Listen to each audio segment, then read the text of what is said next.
میرے حضور نے بازو پھیلائے، سینے سے لگا لیا، میں سلامی پیش کرتا ہوں، وہ یتیم بچے تیرا مقدر ہے، دنیا مصطفیٰ کے لیے ترستی ہے، مصطفیٰ نے تجھے سینے سے لگا لیا ہے۔ حضور فرمانے لگے بچہ تجھے کس نے کہا ہے میرا کلمہ پڑھ، کلمہ نہ پڑھنا؟ ایک صحابی سے کہا جاؤ لباس لے کر آؤ، وہ لباس لے کے آیا، میرے حضور نے یا ایھا المدثر کی شانوں والی چادر اتار کے دی، بیٹا جا لے جا، پہلے ماں کے کپڑوں کا بندوبست کر، پھر کوئی اور بات کرنا، لیکن یاد رکھنا جب بھی کوئی مشکل پڑ جائے محمد کی چوکھٹ پہ آ جانا، میں آیا ہی غریبوں کے لیے ہوں۔ وہ لباس لے کر گیا، ماں سے کہتا ہے اماں تو نے غیروں سے سنا ہے کہ وہ جادوگر ہے، تو نے غیروں سے سنا ہے وہ نئے دین کی بات کرتا ہے، اماں چھوڑ باتیں، ایک بار میرے ساتھ آ تو صحیح۔ جب ماں آئی میرے حضور کو دیکھا تو بس دیکھتی رہ گئی، مصطفیٰ کے قدموں میں گر پڑی اور عرض کرتی ہے سونا یا مدینے کا ہو، رب نہ خاندانوں کی نسبتیں دیکھتا ہے نہ جو ہے اس کے رہنے کی آگاہ جگہ دیکھتا ہے، میرا رب تو دیکھتا ہے تو محبوب کی صورت کو دیکھتا ہے، جو اس کے محبوب کا بن جائے رب عزتیں دیتا ہے، جو اس کے محبوب کا نہ بنے رب رسوا کر کے رکھ دیتا ہے۔ تو وہ ابو لہب کی ایک لونڈی تھی، نام صوبیہ یا سویبیہ ہے، یہ دوڑی دوڑی آئی، ابو لہب سے کہا ابو لہب تجھے مبارک ہو، تیرے مرحوم بھائی عبداللہ کے گھر رب نے دیا ہے بیٹا، میں ابھی دیکھ کے آ رہی ہوں چاند سے بھی سونا لگتا ہے۔ تو ابو لہب نے فوراً اس عورت کو آزاد کیا تھا۔ باقی ساری باتیں ایک طرف ہے، میرے استاذ مکرم فرماتے ہیں ایک پہلو یہ بھی بیان کرو کہ مصطفیٰ کی آمد کیا ہوئی، اللہ نے حضور کی آمد پر ہی غلاموں کو آزادی عطا فرمانی شروع کی تھی، غلام آزاد ہوئے۔ آپ جانتے ہیں نا جب میرے حضور نے مکہ فتح کیا، ایک وقت تھا جب مکے والوں نے نکال دیا اور آقا مدینہ پاک آ گئے، پھر ایک وقت آیا کہ مکہ فتح ہوا۔ جب میرے حضور نے مکہ فتح کیا تو کتنی بڑی بات تھی، کتنا بڑا عظیم دن ہے، جس دن کو رب کا قرآن کہہ رہا ہے اِنَّا فَتَحْنَا لَكَ فَتْحًا مُبِينًا، کتنا بڑا دن تھا، کیا سوچیں گے؟ لیکن علماء نے لکھا ہے اللہ کے محبوب صلی اللہ علیہ وسلم جب مکہ میں داخل ہوئے تو آقا کا سر عاجزی سے جھکا ہوا تھا، لیکن میرے حضور نے اپنی سواری پر اپنے پیچھے ایک شخص کو بٹھایا ہوا تھا۔ کیا خیال کریں گے مکہ فتح ہوا ہے تو میرے حضور نے آج اپنے پیچھے کس کو بٹھایا ہوگا؟ صاحب وہ کسی نمبردار کا بیٹا نہیں تھا، وہ کسی سردار کا بیٹا نہیں تھا، میرے نبی کا رشتہ دار بھی نہیں تھا۔ علماء نے لکھا ہے وہ شخص زید بن حارثہ تھا جو میرے نبی کا غلام تھا، اور محمد مصطفیٰ نے اس کو آزادی دی اور فتح مکہ والے دن اپنے پیچھے بٹھا کر زمانے کو بتایا ہے جس غلام کو تم دھکے دیتے تھے میں محمد اپنے پیچھے بٹھا کے عزتیں دینے آیا ہوں۔ میں ایک اور غلام کی بات کر رہا ہوں جو حبشہ کا رہنے والا تھا، جس کا رنگ کالا تھا، لوگ کہتے ہونٹ موٹے تھے، وہ نسل در نسل غلام تھا۔ جب اسلام میں داخل ہوا تو سزا ملی تھی، تپتی دودھ میں لٹایا جاتا تھا، سینے پہ بھاری پتھر، زبان پہ انگارے، جسم پہ کوڑے بلکتے تھے، لیکن وہ بلال تھا جس کی زبان پر آحد آحد جاری رہتا تھا۔ کہا جاتا تھا چھوڑ دے ہم تجھے آزاد کر دیں گے، لیکن بلال حبشی کا جواب یہی تھا اب جسم کے ٹکڑے ٹکڑے تو ہو سکتے ہیں، محمد کا دامن چھوڑا نہیں جا سکتا۔ پھر وقت آیا، فتح مکہ تھا اور لوگ دیکھ رہے تھے، آقا نے فرمایا بلال آنا، جو لوگ تجھے ستاتے تھے آج ان کے سامنے تجھے تیرا نبی عزتوں کا تاج پہنائے گا۔ اور مصطفیٰ نے فرمایا چل کعبے کی چھت پہ اور کھڑا ہو کے پڑھ اذان، تاکہ لوگوں کو پتا چل جائے محمد کے غلام کعبے کی چھت پہ چل کے عزتیں پاتے ہیں۔ بلال نے جب اذان پڑھی نا تو حضور طواف کر رہے تھے، تو بلال حبشی عرض کرتے حضور والا مدینے میں اذان پڑھتا تھا تو رخ کعبے کی طرف ہوتا تھا، آج کہاں کروں؟ فرمایا ہم طواف کر رہے، جدھر جدھر ہم جاتے تو بھی چہرہ پھیرتا ہی چلا جا۔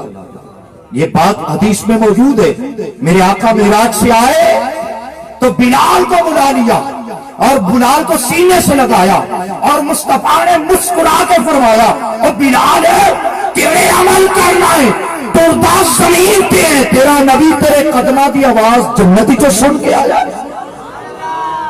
شاید بلال نے کہا ہوگا حضور جب تک بکے نہ تھے ہمیں کون پوچھتا تھا, تو نے خرید کر انمول کر دیا.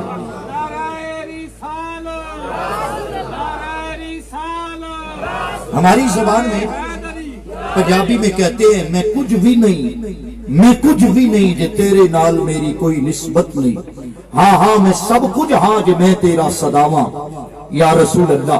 تیری نسبت نے سوارے ہیں میری زندگی کے شب و روز, تیری نسبت نہ ہوتی تو سگے دنیا ہوتا. میں نے تو ایک مثالیں دی نا, حضور کے آنے سے پہلے انسانیت کتنے اندھیرے میں ڈوبی ہوئی ہے. علماء فرماتے ہیں وہ بیٹیاں جو زندہ دفن ہو رہی تھی ان کی فریاد رب کے عرش تک پہنچنے لگ گئی. وہ یتیم جن کو دھکے دیے جا رہے تھے ان کے آنسو اللہ کے عرش تک جانے لگ گئے. وہ غلام جن کو مارا جاتا تھا ان کی فریاد آسمانوں کو چیر کے رب کے عرش کو دستک دینے لگی. اللہ کو انسانیت پہ ترس آ گیا. رب نے مصطفیٰ کو اپنا نور بنا کر رحمت للعالمین کا تاج پہنا کر آمنہ کی گود میں بھیج دیا. حضور آ گئے, کائنات روشن ہو گئی, میرے نبی کی آمد ہو گئی, کائنات کا رنگ روپ بدل گیا.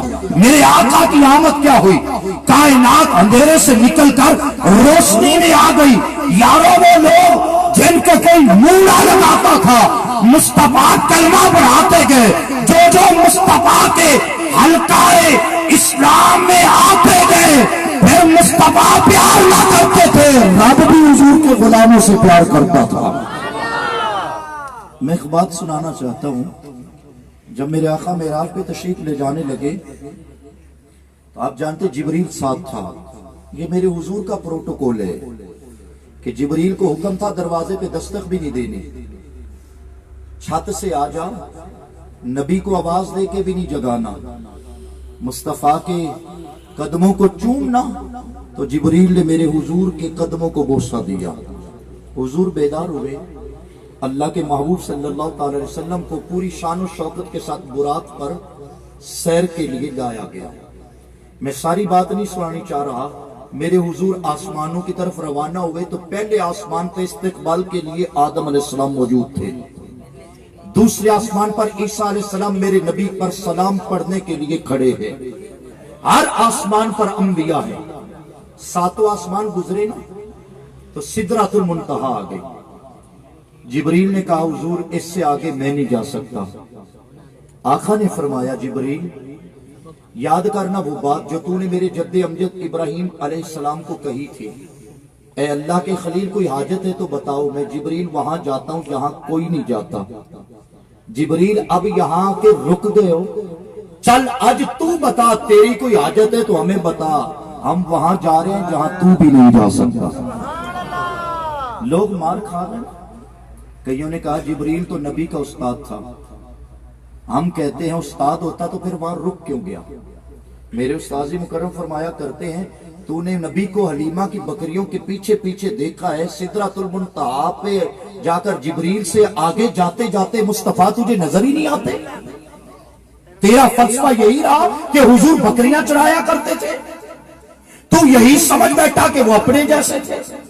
کیا خوب کسی نے کہا کوئی رہ فلک تے یار گیا, کوئی جا سدرہ تے ہار گیا, اکو کالیاں زلفاں والا سی جڑا لنگ عرشاں تو بھی پار گیا. تو جبریل سے فرما رہے میرے حضور جبریل اب تیری کوئی حاجت ہے تو بتا. میں ساری بات نہیں پڑھ رہا, بتانا چاہ رہا ہوں حضور کی امت سے پیار کون کون کر رہا ہے. تو جبریل نے وہاں آرزو کیا کی حضور والا قیامت کا دن بڑا سخت دن ہے, وہ 50,000 سال کا دن ہے. سورج اب الٹا ہے تب سیدھا ہوگا اور قریب ہوگا, نفسا نفسی کا عالم ہوگا.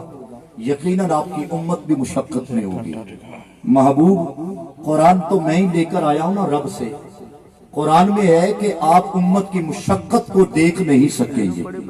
یہ حضور کی شان ہے. لقد جاءکم رسول من انفسکم عزیز علیہ ما عنتم حریص علیکم بالمؤمنین. اللہ فرما رہا ہے میں نے تمہیں وہ رسول دیا ہے جو امت کو مشقت میں دیکھنا پسند نہیں کرتا، تو حضور امت مشقت میں ہوگی، آپ دیکھ نہیں سکیں گے، آپ کو راضی کرنے کا واحد وسیلہ ہوگا حضور اللہ سے اجازت لیں گے حشر والے دن جب پل صراط سے امت تیری گزرے گی پر جبریل اپنے بچھانا چاہتا ہے۔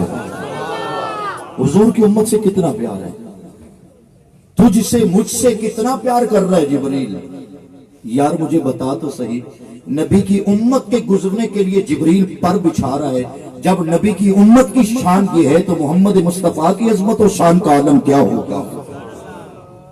آقا فرماتے میں اللہ کے قرب خاص میں پہنچا، جبریل کی درخواست دی، حکم ہوا محبوب جبریل کے پروں کو بچھانے کی اجازت ہوگی، لیکن جبریل کے پروں سے ہر ایک کو گزرنے کی اجازت نہ ہوگی۔ یا اللہ پھر گزرے گا کون؟ حکم ہوا نا میرے جبریل کے پر ہیں اور نور سے بنائے ہیں میں نے، کوئی لوہے کے تختے تھوڑے ہر کوئی گزر جائے۔ میرے آقا فرماتے میں نے جبریل کو اس کی اصلی صورت میں 2 بار دیکھا ہے، ویسے تو جبریل میرے حضور کی بارگاہ میں 24,000 مرتبہ آیا ہے، اور یہ شان مصطفیٰ ہے۔ پہلے کسی نبی کی بارگاہ میں 2 بار، 4 بار، 10 بار، 50 بار، لیکن مصطفیٰ کی چوکھٹ پہ جبریل 24,000 مرتبہ آیا ہے، 24,000 مرتبہ۔ تو آقا فرماتے میں نے اس کو 2 بار اس کی اصلی حالت میں دیکھا، تو حضور فرماتے کیسے دیکھا؟ جبریل کو اللہ نے 600 نوری پروں سے سجایا ہے۔ کتنے پروں سے؟ بولیے ایک بار بول لیجئے۔ میں کبھی نہیں بلایا کرتا ہوں تقریر میں، نہ میرا مزاج ہے ہاتھ اونچے کرو نیچے کرو، اچھی بولو مٹھا بولو، ہاتھ چکو جتیاں چکو، میرا مزاج ایسا نہیں ہے، میں تو سیدھی سیدھی تقریر کر لیتا ہوں۔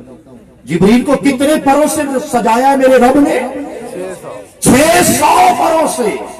کیا سوچیں گے کہ وہ 600 پر تتلیوں کے ہیں؟ آقا نے فرما دیا صلی اللہ علیہ وسلم جبریل کے پر اتنے بڑے ہیں کہ جبریل 2 پر کھولتا ہے تو ساری کائنات کو 2 پروں کے نیچے چھپ جاتی ہے۔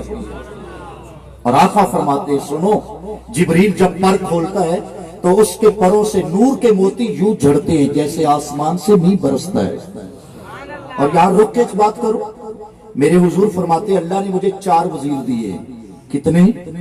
4 وزیر دیے، 2 زمین پر ہیں، 2 اور فرمایا جانتے ہو 2 زمین والے، ایک کا نام ابو بکر ہے، دوسرے کا نام فاروق اعظم ہے۔ یہ آقا فرما رہے ہیں 2 ہیں میرے وزیر زمین پر، ایک کا نام ابو بکر، ایک کا نام فاروق اعظم۔ اور فرمایا جانتے ہو آسمانوں والے 2 وزیر کون سے ہیں؟ فرمایا ایک کو میکائیل کہتے ہیں، دوسرے کو جبریل امین کہتے ہیں۔ اب مجھے بتا آقا کے ایک وزیر کی شان یہ ہے 600 پر، وہ بھی نور کے جھڑتے ہیں موتی۔ مجھے بتا تو صحیح مصطفیٰ کے وزیروں کی یہ شان ہے، خود محمد کی نبوت کا عالم کیا ہوگا؟ یہ شان ہے خدمتگاروں کی، سردار کا عالم۔ تو بتانا چاہ رہا ہوں اللہ نے فرمایا محبوب جبریل کے پاس سے ہر کوئی نہیں گزرے گا۔ یا اللہ کام حکم ہوا محبوبہ جبریل کے پاس سے وہی گزرے گا جو دنیا میں تیری ساتھ پہ کثرت سے درود و سلام پڑھنے والا ہوگا۔ بس بات کو سمیٹ رہا ہوں، میرے آقا کو رب نے نور بنا کے بھیجا۔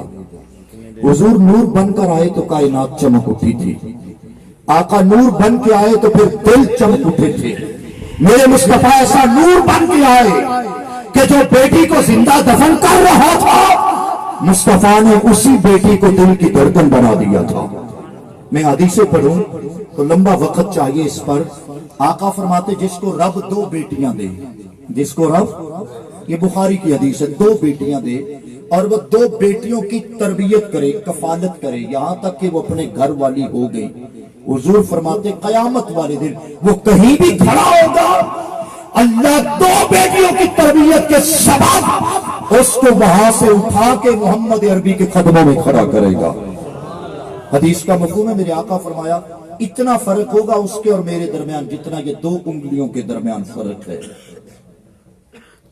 یہ وہی انسان تھا نا جو بیٹیوں کو زندہ دفن کر رہا ہے۔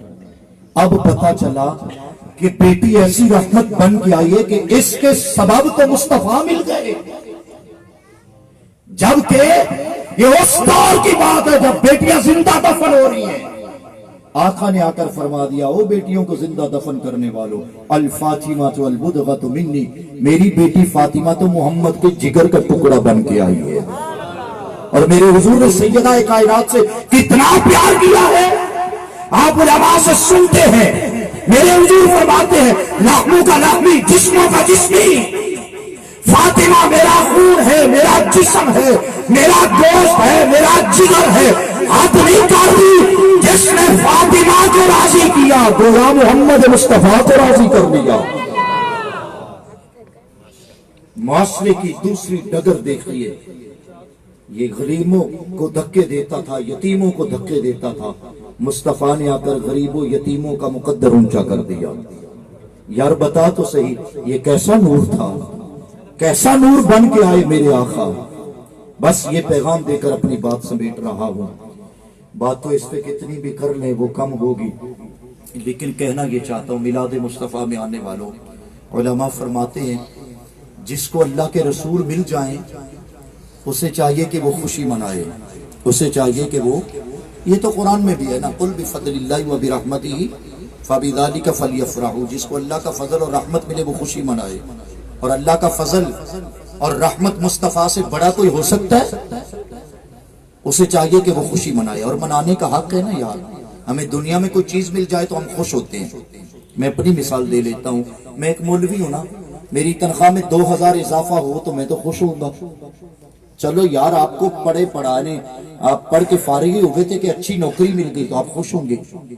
اچھا میاں کسی کی شادی اڑی ہوئی تھی تو شادی ہو گئی تو خوش تو ہوتا ہے نا۔ اچھا شادی ہوئی تو پہلے سال ہی بیٹا آ گیا تو پھر خوشی کی بات ہے نا۔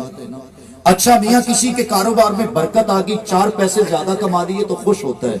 مجھے بتا تو صحیح، دنیا کی کوئی چیز مل جائے تو خوش ہوتا ہے، بن مانگے رب نے محمد مصطفیٰ عطا کر دیے تو خوش نہیں ہونا چاہیے؟ میں نے تو یہ موضوع چھیڑا ہی نہیں یار۔ میرے حضور کی وہ ذات ہے جس کو رب سے نبی مانگتے چلے آئے ہیں، اللہ سے نبیوں نے مانگا ہے، یا اللہ وہ محبوب ہمیں عطا کر دے۔ اور کچھ نبیوں نے تو یہ عرض کر دی مولا وہ محبوب نہیں دیتا تو اس محبوب کا امتی ہی بنا دے۔ تو اپنا مقدر دیکھ یار، تو نے نہ منت مانی، نہ نفل پڑھے، نہ رب سے مانگا، تو پیدا ہوا، تیرا باپ آیا مولانا صاحب کے پاس، مولوی جی آؤ نا پتر جمع ہے، مولانا آئے دائیں کان میں اذان بائیں میں تکبیر، تجھے آتے ہی پیغام دیا، او آنے والے خوش ہو جا، تجھے اذان اور تکبیر اس لیے پڑھ کے جا رہا ہوں تاکہ تجھے پتا چل جائے تو دنیا میں کسی کا غلام نہیں بلکہ محمد عربی کا غلام بن کے آ رہا ہے۔ یہ تھوڑا مقدر ہے، یہ تھوڑا مقدر ہے، حضور مل گئے۔ علماء فرماتے ہیں آقا کے آنے پر خوشی کے طریقے شریعت کے دائرے میں ہونے چاہیے۔ شریعت کے علماء نے لکھا ہے حضور کے آنے پر خوشی کا ایک طریقہ یہ ہے کہ آقا کریم صلی اللہ تعالی علیہ وسلم کے ذکر کی محفلوں کو سجایا جائے جس طرح ہم سجاتے ہیں۔ اچھا ایک تتی ہوا یہ بھی ہے، اس پہ بھی عجیب تقریریں چڑھی ہوئی ہیں، میلاد کہاں لکھا ہوا ہے، کون مناتا تھا، کون کرتا تھا۔ کبھی موقع ملا تو میلاد مصطفیٰ منانے کے آپ کو فوائد عرض کروں گا اور احادیث سے کچھ رکھوں گا کہ صحابہ کیسے میلاد مناتے تھے۔ ایک حضرت شیخ شہاب الدین سہروردی علیہ رحمہ لکھتے ہیں ایک شخص تھا مکے میں اور اس نے 12 سال مکے کی ایک مسجد میں اعتکاف کیا۔ بولیے کتنی دیر؟ 12 سال۔ یا اللہ جتنے آج میلاد میں آئے ہیں سب کو زندگی میں ایک بار ضرور مدینے اور مکے کا اعتکاف نصیب فرما۔ ویسے ایڈی ٹلی آمین نہ نہیں تسی اب پڑھ سکتے، اتنی ڈلی آمین سے تو شام کے دربار تک نہیں آپ پہنچیں گے، پھر مدینے جانے کا موڈ ہے۔ ہمارے ایک بزرگ گزرے ہیں علامہ نوری پٹھان رحمت اللہ علیہ، وفات پا گئے ہیں، تو وہ حضور فقی اعظم کے عرس پہ آیا کرتے تھے تو انہوں نے ایک بات سنائی، کہتے میں پٹھانوں میں تقریر کرنے گیا تو ایک پٹھان نے کہا حضرت جی دعا منگیا جی رب حج چا کرواوے، تو میں نے دعا مانگ دی یا اللہ سارے انہوں حج کروا دے، تو سب نے آمین کہا تو ایک پٹھان نے کیوں نہیں کی، آندہ میاں محفل میلاد ہے، مولوی دی دعا ہے، قبول تا ہو ہی جانی ہے تے 2.5 لاکھ تا پلو ہی لگنا ہے، کیڑا مولوی دے جانا ہے۔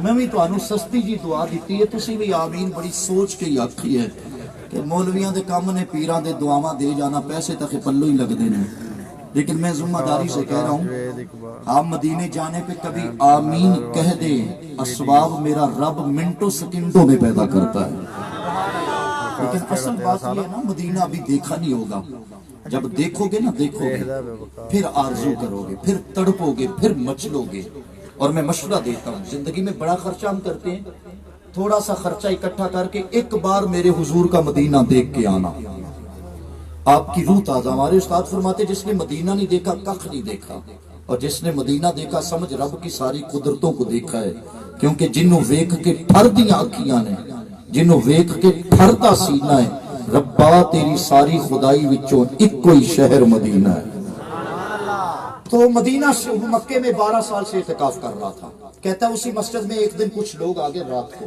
اور انہوں نے مسجد کے دوسرے کونے پہ منا لیا میلاد مصطفیٰ نعتیں پڑھی خطابات کیے میں سوچنے لگا یار عجیب بندے میری عبادت میں خلل ڈال دیا میں اعتکاف میں تھا اور انہوں نے عجیب سلسلہ شروع کر دیا تو کہتا ہے خیر وہ 2-3 گھنٹے میلاد کے بعد وہ چلے گئے میں اپنی عبادت و ریاضت کے بعد فارغ ہوا تو وہاں سو گیا جب سویا تو آنکھ لگی خواب میں دیکھا جس جگہ پر وہ محفل میلاد کر رہے تھے اللہ کے محبوب اپنے 4 یاروں کے جھرمٹ میں وہاں جلوہ فرما ہو چکے تھے تو میں نے یہ کہا شیخ نے لکھا ہے کہ میں نے 12 سال کے اعتکاف میں وہ کچھ نہ پایا تھا جو میلاد مصطفیٰ کے چند لمحوں نے انہیں محمد کا قرب عطا فرمایا تھا یہ میلاد مصطفیٰ ہے تو پہلا خوشی کا طریقہ کیا ہے حضور کے میلاد مناؤ یعنی ذکر مصطفیٰ کی مجلس سے سجاؤ لیکن یہ بھی کہنا چاہوں گا ان کا بھی طریقہ اچھا رکھا کرو وقت کم رکھا کرو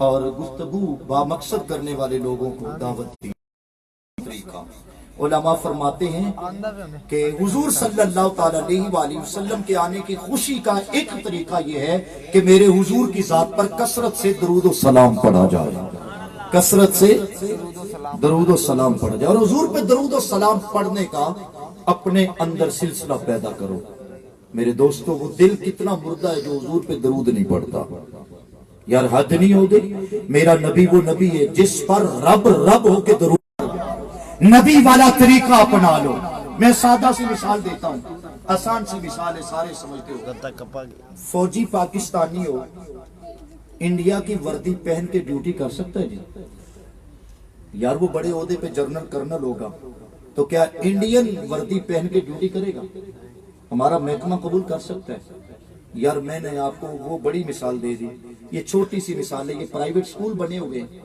ہر سکول نے اپنا ایک یونیفارم متعارف کروایا کہ نہیں وردی ہے ہر سکول کی یار کوئی پیر صاحب کا بھی بیٹا ہو کوئی مولانا صاحب کا بھی بیٹا ہو تو پرنسپل کہتا ہے حضرت صاحب تو انو سلام ادب والا ضرور ہے پر وردی ساڑی پہنواؤ وردی ساڑی وردی ساڑی پہچان ہے ٹھیک ہے وردی سارے پائی ہوتی ہے تو آڈا بچہ بڑا عجیب لگتا ہے یار مجھے بتاؤ تو صحیح پاکستانی چھوٹا سا محکمہ اپنی وردی کے بغیر ایک طالب علم کو قبول نہیں کرتا کیا رب محمد کی اداؤں کے بغیر ہمیں قبول کرے گا پھر کیسا عجیب ہے ہمارا حال ہم کیوں اپنے محبوب کی سنتوں سے دور ہو گئے آؤ آقا کی اداؤں کو اپناؤ میرے حضور سے پوچھا گیا حضور والا امت کی قیامت والے دن پہچان کیا ہوگی مصطفیٰ نے فرمایا پریشانی والی بات ہی نہیں میری امت کے وضو والے آثار رب کے نور سے قیامت والے دن چمک رہے ہوں گے وہ بولے تھے پیر نصیر الدین نصیر نور آنکھوں میں تو چہروں پہ اجالے ہوں گے مصطفیٰ والوں کے تو انداز میں تقریر ختم کر رہا ہوں میرے ہاتھ سے ایک کتاب لگی ہے اور آج کل مارکیٹ میں بھی